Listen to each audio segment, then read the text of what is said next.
Do you ever just fall into a whole other world? Like literally fall? Because, yeah, that happened to me. To us. Okay, rewind a sec. It was supposed to be a normal day. Or, at least, normal in the running through time warps and chaos energy storms while chasing Sonic kind of way. Tails had built this new stabilizer thingy to control dimension shifts with the Chaos Emeralds, super sciencey, not my vibe, but we all agreed to test it out. Big mistake. 1 second. We're in Mobius. The next, the air tears open like paper, and we get sucked through this massive glowing rift. It felt like falling through light and static and water and stars, all at once. I barely had time to scream before everything went white. And then boom, we landed in a completely different dimension. This version of Earth. Same cities, trees, clouds. But weird. All the people were tiny. We were giant. Buildings barely came up to my knees. Trees looked like toothpicks. Cars stopped in the middle of roads. People screamed and ran for cover like they were in some monster movie. It was kind of terrifying, but also kind of amazing. I looked around. Blaze had landed nearby, somehow still looking cool even after interdimensional whiplash. Her arms were crossed, and she was looking all serious, like always.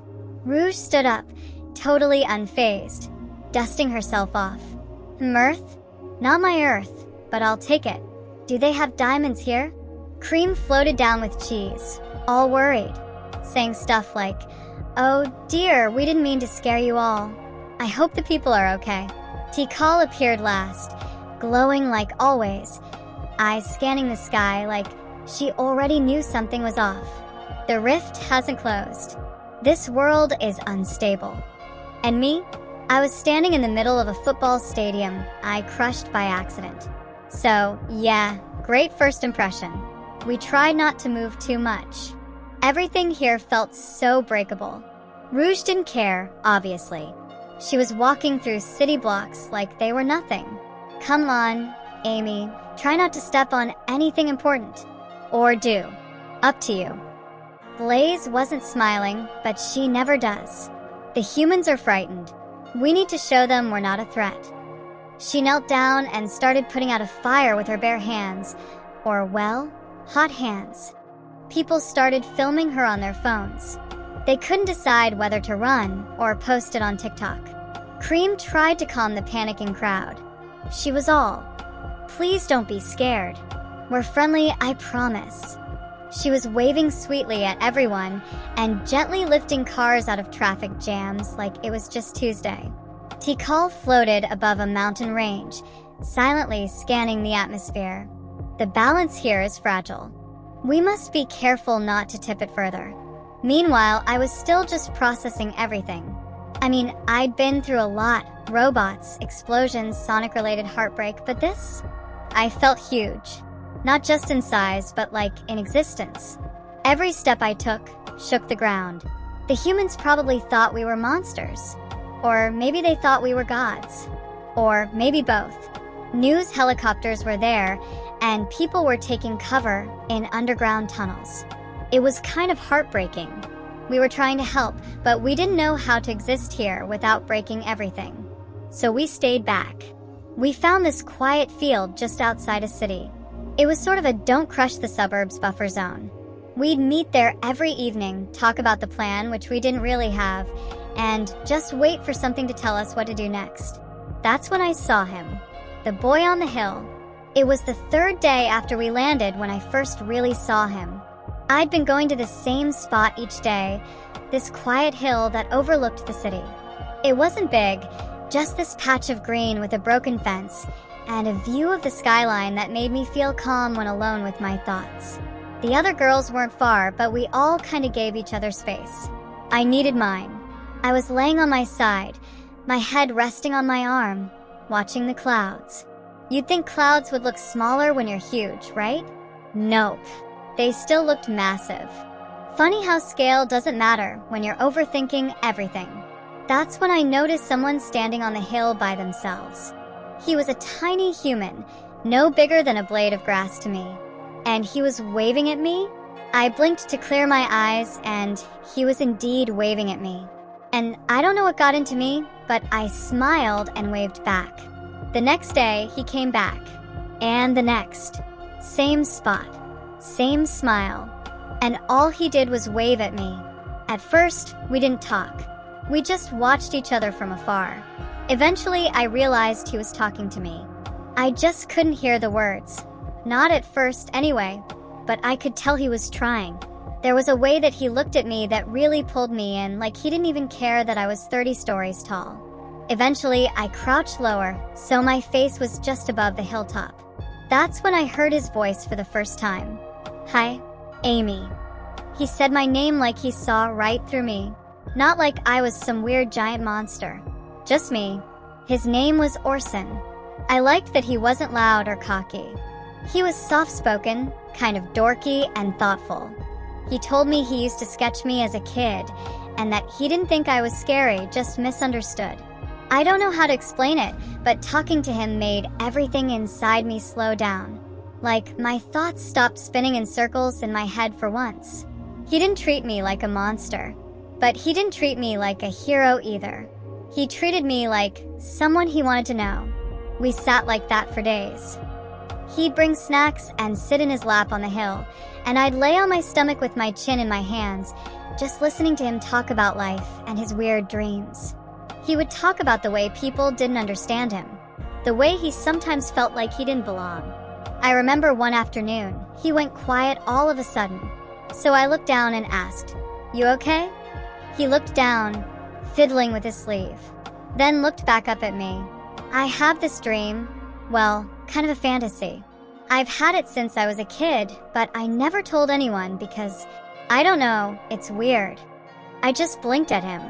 "I'm a 200-foot pink hedgehog lying in a field outside your city, Orson. I think we passed weird a long time ago." He smiled, then whispered, "I always dreamed of being inside someone, not in a gross way, just like to feel safe and warm inside my protector. Like, if I could just hang out in the folds of a beautiful girl's belly button and tickle her, or live inside someone's warm body or their insides and just be held there. You know, be a part of them." He went red instantly, like full cherry tomato mode. "I know, it's super weird.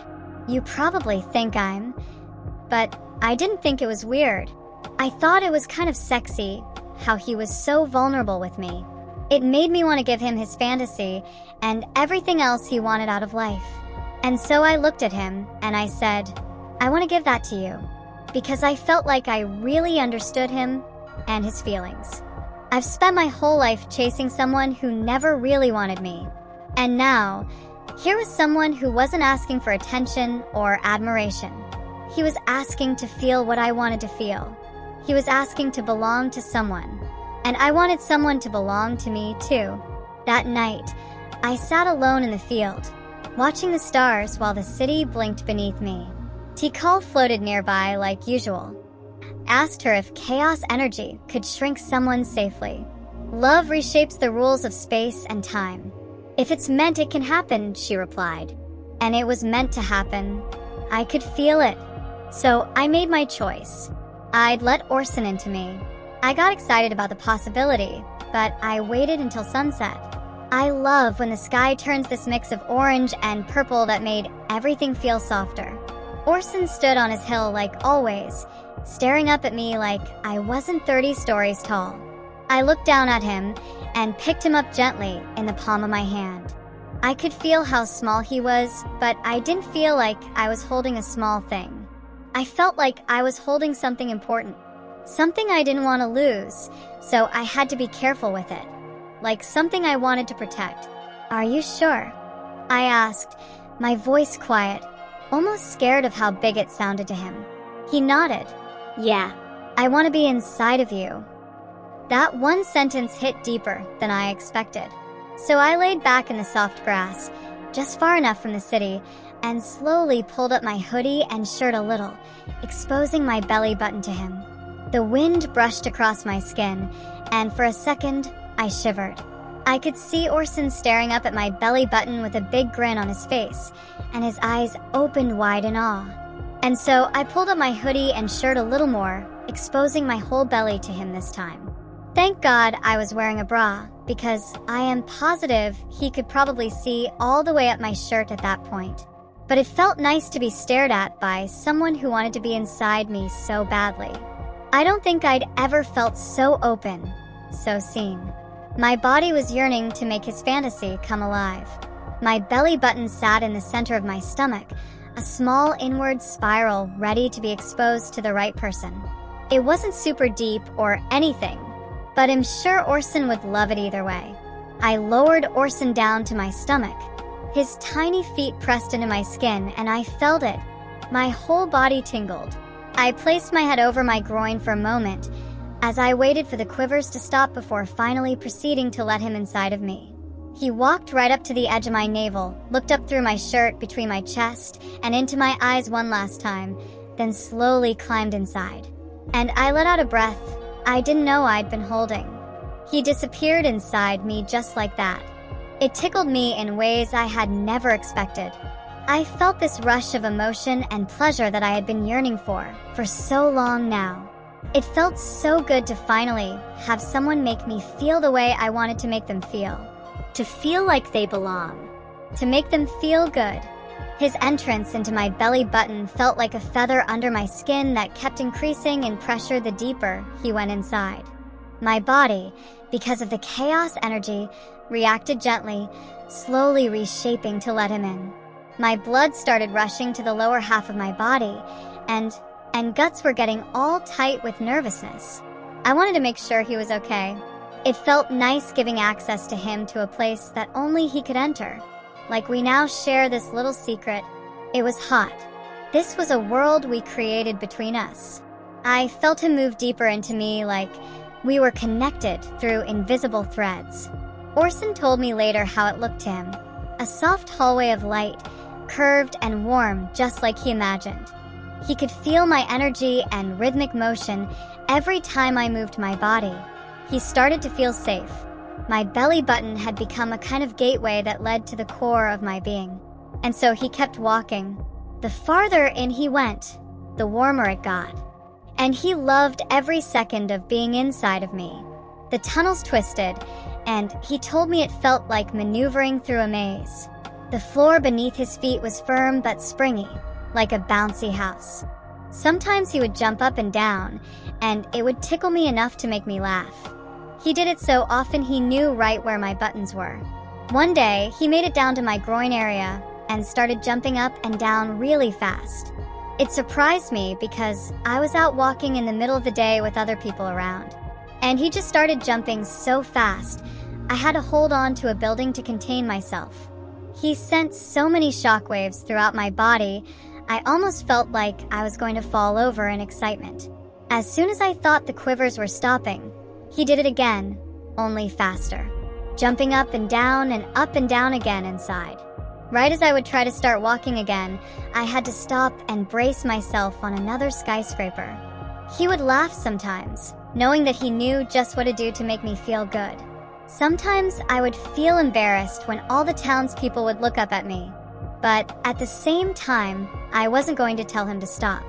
Anyways, eventually, he reached a wide open space that he was going to use as his resting chamber.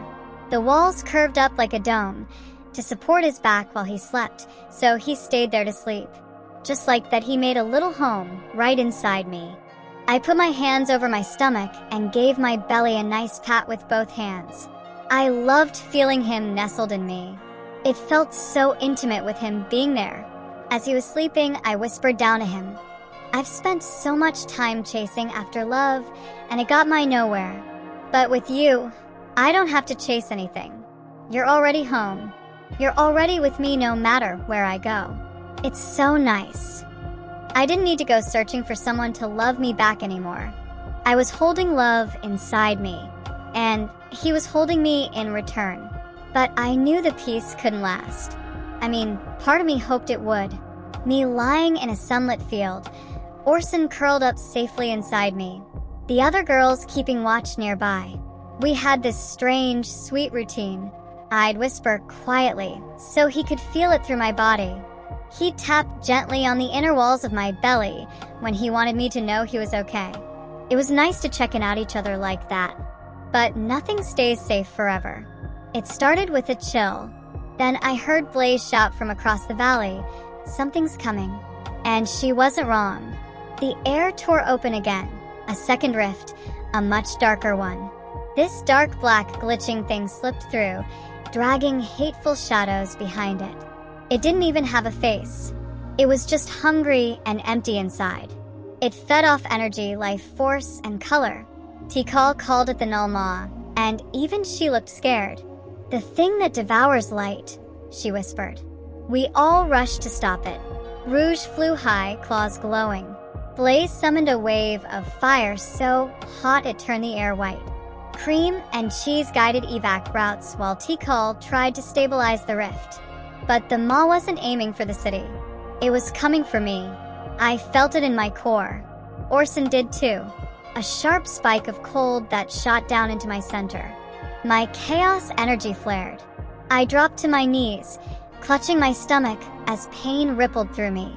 Energy was spiraling out of control. The connection between me and Orson started shaking. I could feel him inside, trying to stay grounded, but my inner world was distorting. He was trapped under all the pressure, and I couldn't protect him. "Amy," I heard him inside me. His voice was quiet but clear enough. "It's okay. I can feel what's happening. I'm gonna help."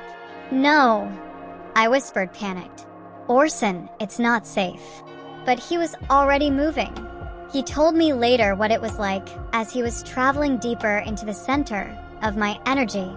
The inner world had changed. Where it used to be soft and peaceful, now it was twisting. The tunnels turned hard and cold. My heartbeat thudded offbeat and super fast. Chaos light flickered and sparked violently, like a storm caught inside a body. The Null Maw was feeding off me, literally draining my core from the inside out. And I couldn't fight it while Orson was still inside. My intense body motions could kill him if I moved like that with him inside of me. I would be risking everything we had together. But he kept going. He passed what used to be our connection tunnels. They were now warped into spirals of broken memory.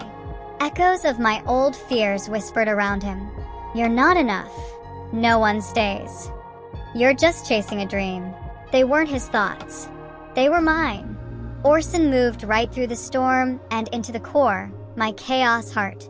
The glowing orb of light that powered my every breath, movement, and feeling. Basically everything that I am. Except it wasn't glowing anymore. It was cracking.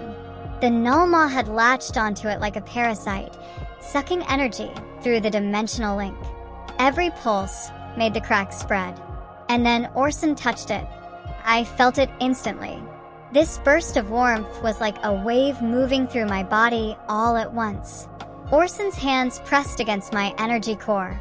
His voice was calm. "I'm here. I got this. You don't have to fight alone." I broke down crying. Outside, I was glowing too bright to even see straight. Inside, he was helping me stay warm. The Null Maw shrieked in pain. I felt it loosen.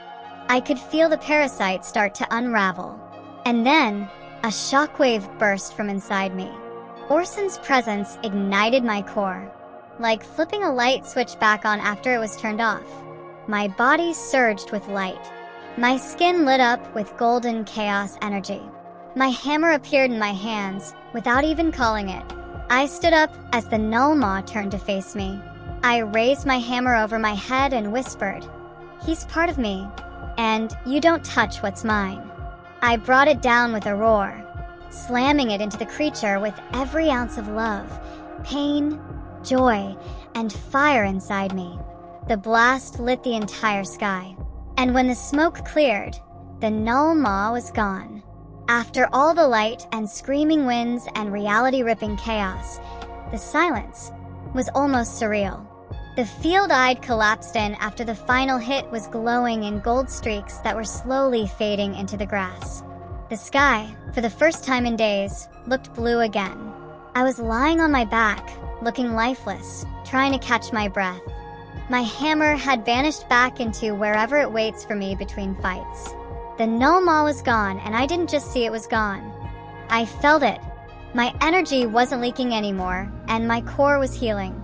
I could feel my body stabilizing, which was nice. And most importantly, Orson was still there and alive. I pressed my hands gently over my belly, right where my navel curved inward, now glowing slightly with chaos aftershock. I could feel a small warmth curled beneath it, so I used my pinky finger and gave my belly button a nice little poke and swirl. I didn't feel anything back besides the warmth of his body inside of me. Orson was resting now. I could actually hear tiny little snores coming from my belly buttonhole. His snore sounds are so cute. I could tell he was tired though, like he had given everything he had, and then some. And I loved him for it. I stayed like that for a while, my hands over him, breathing slow, heartbeat syncing to his. But I think he could feel what I was saying with every heartbeat. Thank you. You saved me. I never want to be without you again. Eventually, the others found me. Blaze landed first, her flames already faded back into soft heat. She looked tired but still regal. She crouched beside me and placed a hand near my shoulder. You did it, she said. You're safe. Is he still inside? I nodded, smiling. He stayed through the worst of it. Rouge rolled her eyes as she glided down next. You always go for the quiet, poetic types, huh? But there was warmth in her voice. She ruffled my hair gently with a single pink-gloved finger. Cream and cheese came bouncing over a few minutes later, completely wide-eyed. That was so amazing, Miss Amy. Is Orson okay? Did he, live inside your energy? That's so romantic. Even Tikal gave a quiet, proud nod. The connection between you was strong. It held. That's rare. I smiled at them all. I was happy they were there. But what I wanted more than anything was to see him again. I sat up slowly, cupping my hands over my stomach one last time, and gently channeled a bit of chaos through my fingertips. I guided it into my belly button like a soft current. And within seconds, there he was, materializing in the center of my palms like stardust gathering shape. Slowly, he returned to his normal size. He looked up at me with loving wide eyes. Amy, I didn't say anything. I just pressed my forehead to his. We stayed like that for what felt like forever. My arms around his back, his fingers tangled in my quills.